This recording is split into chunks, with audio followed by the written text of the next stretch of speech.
పరీక్ష నిర్వహించినప్పుడు around 3 to 4 మ్యాగ్నిట్యూడ్లో Richter scale మీద ఎర్త్క్వేక్లు వస్తాయి.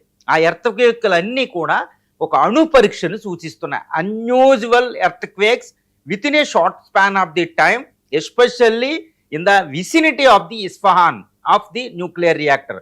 కాబట్టే ఇరాన్ అణు పరీక్ష చేసింది అని దృగ్విషయంగా, అంటే తిరుగు లేకుండా చెప్తున్నారు. అందుకే యునైటెడ్ స్టేట్స్ ఆఫ్ అమెరికా కూడా ఇప్పుడు యుద్ధం లేదు, ఇరాన్తో యుద్ధం చేయను, అటాక్ చేయను అన్న United states of America president Donald Trump కూడా వెంటనే యుద్ధ మోహరింపులు చేసేస్తున్నాడు అనమాట.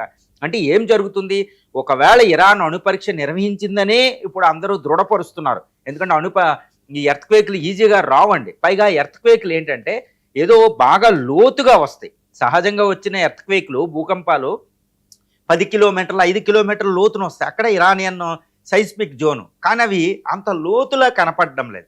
కాబట్టి అవి అణు పరీక్షకు సంబంధించినవి అని సైస్మాలజిస్టులు, భూకంప శాస్త్ర